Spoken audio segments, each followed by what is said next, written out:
Bună, draga mea urmăritoare! În acest tutorial am să-ți prezint ce produse noi mai primesc eu în ultima perioadă și anume asta înseamnă că acesta este un unboxing cu produse Noblesse Nails. Am aici câteva geluri micuțe și o cutie mai mare care este Skin So Sexy Forming Cover. Este un cover geleu, favoritul meu ca și consistență. Acum să vedeți și culoarea lui. Este superb, din ce cauză? Aceea că nu curge. Poți să faci chiar și ca începătoare 5 unghiuțe și apoi să le introduci la lampă, la uscat, căci el nu curge. Și ce este și mai interesant și are un bonus mare este faptul că ușor se autonivelează față de alte geluri forming care exact așa cum le așez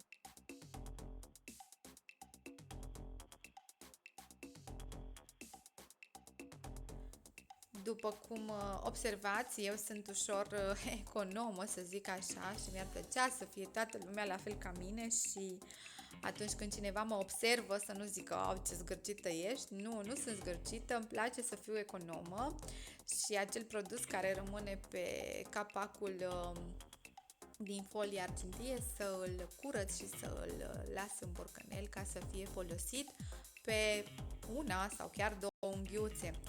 Tot acest cover îl am și eu pe unghiuțele mele. Dacă reușiți cât de cât să vedeți nuanța lor, puteți să vă dați seama cum arată el pe unghiuțe, pentru că este exact acesta. Când mi-am făcut unghiuțele mele, s-a terminat și mi-am comandat o cutie de 50 de grame sau 30 de grame, nici nu mai știu cât are asta. Important e că e una mai mare. Altădată am avut de 15 grame, cred că. Și să vedem minunății acum ce urmează aici. Urmează niște geluri foarte, foarte frumoase, care îmi sunt foarte dragi, miculuțe, și urmează și un tutorial în viitorul apropiat în care să vă arăt cum se comportă aceste geluri, să vă arăt consistența lor, cum este pe unghiuțe. Acest gel roz, după cum ai observat, draga mea urmăritoare, se numește Pink Dress și după cum observi, așa rămâne exact acolo unde este. După cum vezi, cum am desfăcut folia, el tot acolo este, nu se așează înapoi în borcanele. Asta înseamnă că are o consistență maximă și așa mă aștept să fie și pigmentația lui. Nu știu, vedem într-un tutorial următor, care abia aștept să-l fac și sper că ești alături de mine să îl vezi. Draga mea urmăritoare, nu uita că la Noblesse Nails, dacă în secțiunea comentarii, cod reducere, dacă în secțiunea cod reducere scrii codul Ionela, primești o reducere de 10% la comenzile de minim 100 de lei. Însă aceste detalii care vi le-am spus acum le puteți găsi și în descrierea tutorialului, că acolo le găsiți 100% scrise corect. Da, Pink Dress de la Noblesse. Pink Dress de la Noblesse. Vedeți ce frumos sună? Coral Sunset, tot de la Noblesse. Ce este acesta? Este un portocaliu magnific. Doamne, Doamne, este bestial. Abia aștept să-l pot folosi și acesta, pentru că îmi place mult, enorm de mult. Ei, vouă cum vi se pare? Aceeași consistență, după cum puteți observa, nu curge, nu s-a așezat singur la loc. Adorabil, da? Nu uitați să vă abonați la canalul meu dacă vă place ceea ce vă prezint eu. Puteți chiar să apăsați pe clopoțelul de lângă abonează-te ca să fiți notificate de fiecare dată când mai postez ceva nou și puteți să mă ajutați și cu un share la fiecare videoclip care vă place. Acest share poate să fie pe Facebook sau pe orice alt grup de socializare pe care voi îl dețineți. Da, Paint Gel Coral Sunset de la Noblesse. Paint Gel Yellow Sun, my favorite. Stați să vedeți. Wow! Wow și wow! Îmi place mult.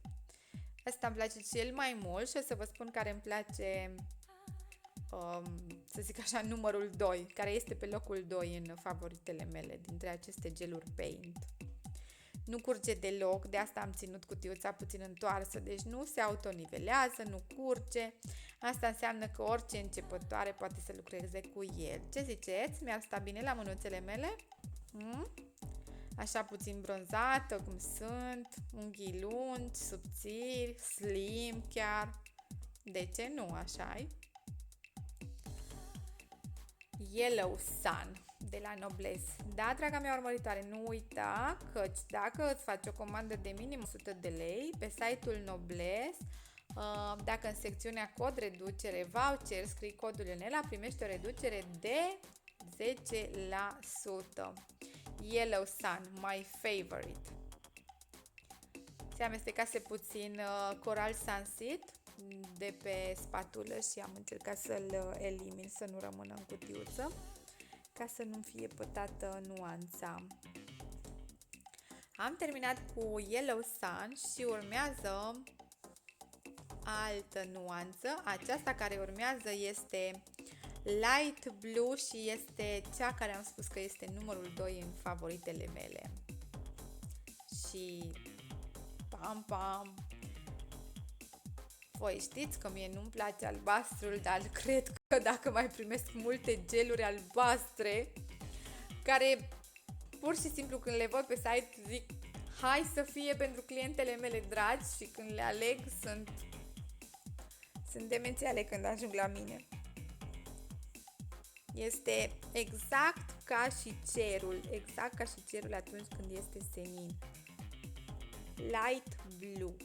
Aceeași consistență, nici nu am introdus spatula de tot în borcanelul de gel ca să nu fac risipă în momentul în care voi șterge de șervețel, pentru că pur și simplu mi se pare păcat să fac asta. Ia uitați cum arată, ca o smântână. Nu aveți așa un sentiment că ați vrea să-l mâncați? Eu când făceam asta aveam sentimentul că vreau să-l mănânc. Este favoritul meu numărul 2 dintre aceste geluri color. Cine îmi lasă în comentarii care este gelul ei favorit? Cine? Aștept comentarii. Să vedem câtă lume comentează la videoclip care este gelul favorit. Al meu este favorit Yellow Sun și favorit 2 Light Blue, chiar acesta, smântânică albastră, bună de mâncat. Light Blue de la Noblesse.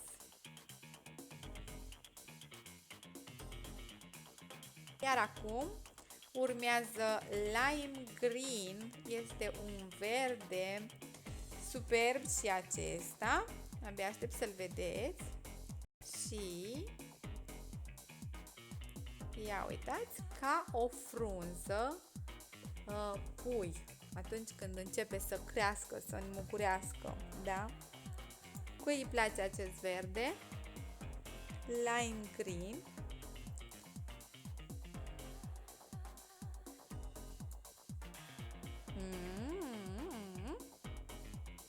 Da, superb și verdele nostru, Lime Green de la Noblesse.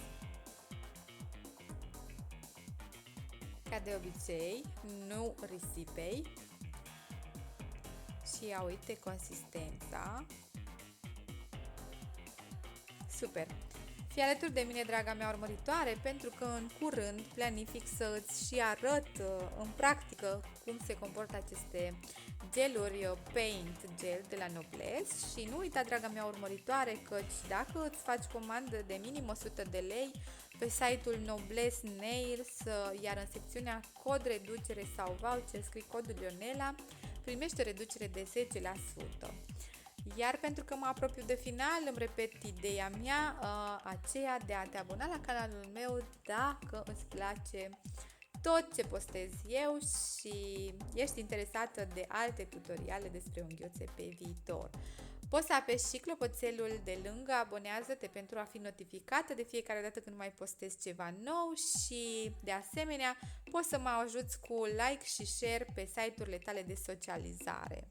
Lime Green Paint Gel de la Noblesse. Aici se termină tutorialul meu de astăzi și acum am să ți le arăt pe toate pe șervețel cum arată. Deci, care este favoritul tău? Pink Dress, Coral Sunset, Yellow Sun, Light Blue sau Lime Green. Acestea sunt gelurile color cele mai noi de la Noblesse pe care ți le-am prezentat acum și aștept în comentarii să scrii care este favoritul tău. Uite-le și în această imagine superbă. Și aici se termină videoclipul nostru. Până data viitoare, te pupăcesc, draga mea urmăritoare. Pupicei, pupicei, pupicei. Soare în suflet și zâmbete pe buze, unghiuțe cât mai perfect. Bye, bye, pupici!